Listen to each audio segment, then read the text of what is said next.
তো এই আন্দোলন নিয়ে অনেকগুলা বিষয় তো আসলে আসছে যে প্রথমত যে এই আন্দোলনটা কি পরিকল্পিত ছিল নাকি এই আন্দোলনটা আসলে স্বতঃস্ফূর্ত ছিল, এই ডিবেটগুলা আন্দোলন পরবর্তীতে আসছে এবং আমি এটা আসলে বিরোধাত্মক মনে করি না। এই আন্দোলনটা একটা পরিকল্পনার মধ্য দিয়েই আগাইছে, আবার পরিকল্পনার বাইরে যাওয়া ঘটনা প্রবাহ আগাইছে এবং মানুষের স্বতঃস্ফূর্ততা আসছে এবং মানুষকে যে স্বতঃস্ফূর্তভাবে কানেক্ট করতে হবে এটাই কিন্তু এই আন্দোলনের মূল পরিকল্পনা ছিল একদম শুরুতেই।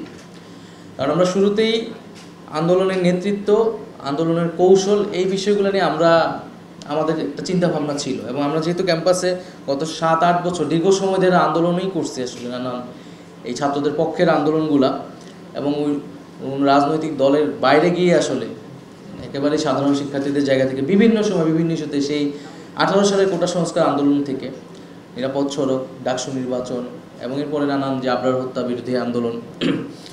ফলে যেমন আমাদের তো একটা ছাত্র সংগঠন ছিল ছাত্রশক্তি, তো ছাত্রশক্তির আহ্বায়ক হিসেবে বা মূল নেতৃত্ব হিসেবে এসেছিলেন আক্তার হোসেন, ক্যাম্পাসের খুবই পরিচিত মুখ ডাকসুর নেতা হিসেবে। কিন্তু আমাদের নিজেদের মধ্যে একটা আন্ডারস্ট্যান্ডিং ছিল যে আক্তার হোসেন সামনে থাকবেন আমরা যখন আন্দোলনটা শুরু করব।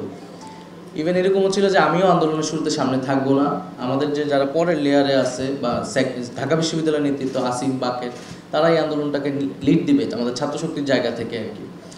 তো পরবর্তীতে যখন যেহেতু এটা কোটা সংস্কার আন্দোলন, চাকরি প্রত্যাশীরা যারা একটু সিনিয়র বা আমার ব্যাচের অনেকে এই আন্দোলনে যুক্ত হয়েছে, তো তখন সেই জায়গা থেকে আমাকে আশা লাগছে এবং আক্তার ভাই পিছনে থাকছেন, মাহফুজ ভাই পিছনে থাকছেন, ওনারা কাজ করছেন পিছন থেকে।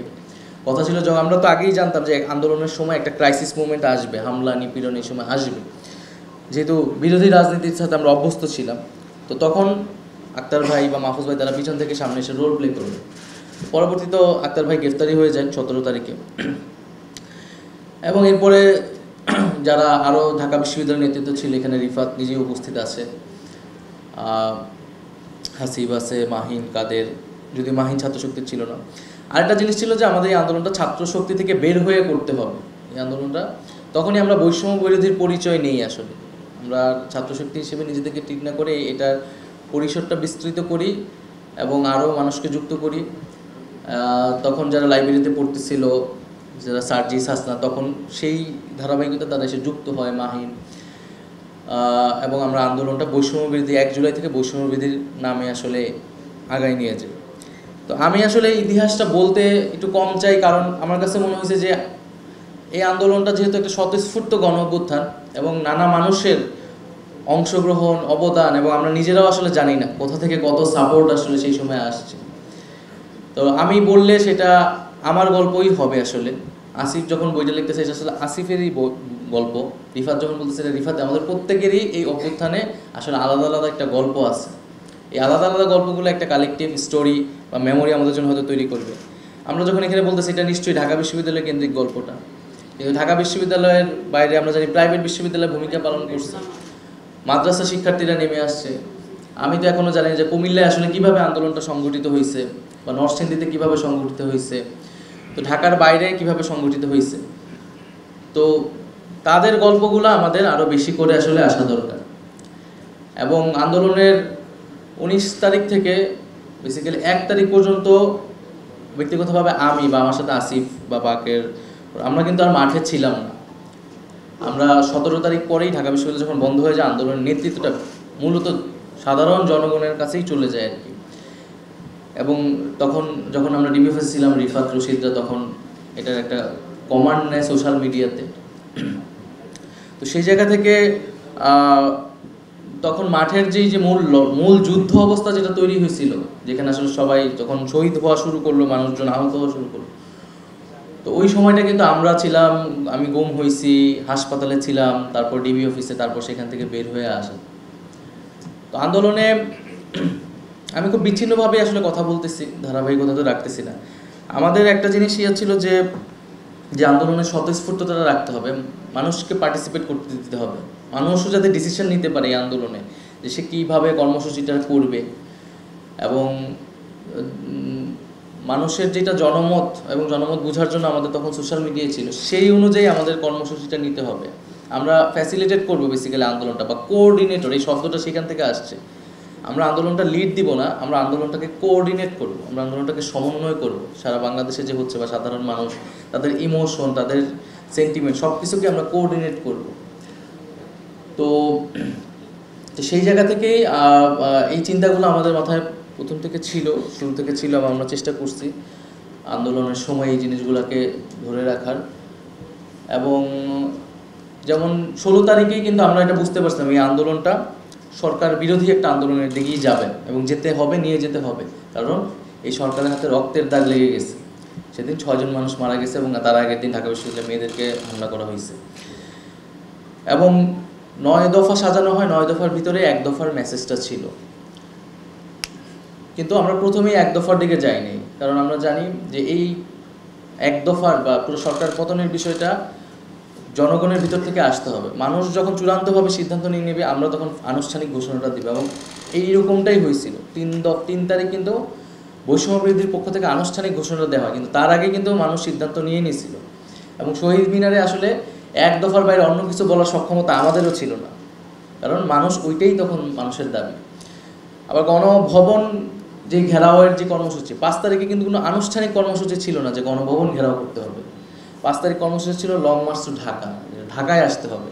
ঢাকায় এসে মানুষ কী করবে, এটা মানুষ সিদ্ধান্ত নেবে। সো মানুষকে সেই সিদ্ধান্ত নেওয়ার জায়গাটা দিতে হবে আন্দোলনের ভিতরে। তো মানুষই সিদ্ধান্ত নিচ্ছে তারা গণভবনে যাবে, আমরা তখন মানুষের সাথে গিয়েছি। তো আমাদের কাজটা ছিল এতটুকুই। তো এই আন্দোলনে আসলে নানাবিধ স্টেক হোল্ডার, নানাবিধ সাধারণ মানুষ, নানান জায়গা থেকে সাপোর্টগুলো আসছে। যেহেতু ছাত্রদের বা বিশ্ববিদ্যালয় থেকে আন্দোলনটা নিতে দিচ্ছে, অবশ্যই ছাত্র সংগঠনগুলো ছিল, ছাত্র শক্তির বাইরে আরও যারা বিরোধী ছাত্র সংগঠন, ছাত্র শিবির, ছাত্র দল বা বামপন্থী ছাত্র সংগঠনগুলো, তাদের একটা ভূমিকা ছিল এবং একটা আন্ডারস্ট্যান্ডিং ছিল আর কি। যে নানান যেটা হয় যে ক্যাম্পাসগুলো আমাদের বেশিরভাগ আন্দোলন ভণ্ডুল হয়ে যায় নেতৃত্বের একটা কারাকারির কারণে, অথবা অথবা হচ্ছে এই আন্দোলনে যে একটা ব্যানারবাজি থাকে। তো এই আন্দোলনে এই বিষয়গুলো আসলে ছিল না। এই বিষয়গুলো সব ছাত্র সংগঠনে একটা আন্ডারস্ট্যান্ডিংয়ে ছিল এবং শুরু থেকেই, এবং তারা তাদের লোকবল পাঠাইছে এখানে তাদের মতো করে। এবং রাজনৈতিক দলগুলোর সাথেও এক ধরনের সমঝোতা ছিল, অলিখিত সমঝোতা, আমরা কখনো বসি নাই, পরিকল্পনা করি নাই। যেমন বিএনপি তারা শুরু থেকেই এই আন্দোলনটাকে বলছে এটা সাধারণ শিক্ষার্থীদের আন্দোলন, আমাদের নৈতিক সমর্থন আছে। তারা কখনোই বলে না এটা আমাদের আন্দোলন, এবং এটা তাদের আন্দোলন ছিলও না শুরু থেকে। আবার আমাদের জায়গা থেকে আমরা বলছি এটা অবশ্যই সাধারণ শিক্ষার্থীদের আন্দোলন, কিন্তু রাজনৈতিক দলের লোকরা এখানে অংশগ্রহণ করতে পারবে না এইরকম কোনো শর্ত আরোপ আমরা প্রত্যক্ষ বা পরোক্ষভাবে করিনি। বরং যখন সময় হয়েছে, 23 তারিখে প্রেস ব্রিফিংয়ে যেখানে আমাকে বলা হয়েছিল ডিজিএফআই থেকে, যাতে আমরা বলি যে এটা বিএনপি জামাতের আন্দোলন এবং আমাদের এই সকল আগুন অগ্নি সন্ত্রাস তারা করতেছে। তো দুই প্রেস ব্রিফিং থেকে আমি আরও বলি যে রাজনৈতিক দলের, বিরোধী দলের নেতৃত্ব নেতাকর্মীদের নির্বিচারে গ্রেফতার করা হচ্ছে সাধারণ শিক্ষার্থীদের পাশাপাশি, আমরা এটা নিন্দা জানাচ্ছি। ফলে এখানে এক ধরনের মিথস্ক্রিয়া ঘটছে এবং এর ভিতর দিয়ে আন্দোলনটা আসলে একটা পরিণতির দিকে গেছে। তো 5 তারিখ পর্যন্ত আসলে আমরা অনেক ভুল করলেও সেটা আসলে সঠিক হয়েছে, এবং এটা অবশ্যই একটা মিরাকেল আমি মনে করি। উপরওয়ালার একটা অবশ্যই এখানে একটা তার বিষয় ছিল, এবং তিনি সহায়তা না করলে আসলে এই আন্দোলন এইভাবে যাইতো না। আমরা মনসুন রেভলিউশন বলা হচ্ছে, কিন্তু পুরো আন্দোলন টাইমে সেই রকম বৃষ্টিপাত হয় না যে মানুষ রাস্তায় নামতে পারবে না। এটাও একটা অলৌকিক ব্যাপার আমার কাছে মনে হয়। তো এরকম অনেক অলৌকিক ঘটনাও আসলে এই আন্দোলনের সময় ঘটছে। আর সর্বোপরি আমরা সাপোর্ট পাইছি মানে মানুষের, এবং যাকে চিনি না জানি না বা দল মত নির্বিশেষে আমরা আসলে এই সাপোর্টটা পাইছি। আরেকটা হচ্ছে এই আন্দোলনে ছাত্রলীগের একটা অংশেরও কিন্তু ভূমিকা আসলে অনেক বেশি ছিল, যারা ছাত্রলীগ থেকে বের হয়ে গেছে, যাদেরকে এখন আমরা বিদ্রোহী বা বিপ্লবী ছাত্রলীগ বলি, ওই বিদ্রোহী অংশটা, কারণ তারা বের না হলে এই আন্দোলনটা কিন্তু হল থেকে আসলে একটা টাফ ছিল। তো আন্দোলনে ব্লকেট কর্মসূচির একটা গুরুত্বপূর্ণ ভূমিকা ছিল আমার কাছে মনে হয়েছে। তবে আন্দোলনে আমি একটা ব্যাখ্যা বিভিন্ন জায়গা থেকে দেখি, এরকম মানুষ বলার চেষ্টা করে যে আন্দোলনটা আসলে কোটা সংস্কার দাবিতে শুরু হয়েছিল, এবং যখন হামলা নিপীড়ন করা হয় তখন সাধারণ মানুষ ক্ষিপ্ত হয়, মানুষজন মারা সময় অনেক ক্ষিপ্ত হয়ে নেমে আসছে। তো এটা একটা সত্য, এটা সাধারণ জেনারেলাইজড একটা ব্যাখ্যা। কিন্তু আমি মনে করি যে এখানে অনেকগুলা ঘটনা ঘটানো হয়েছে দেখেই একটা প্রেক্ষাপট আসলে তৈরি হয়েছে।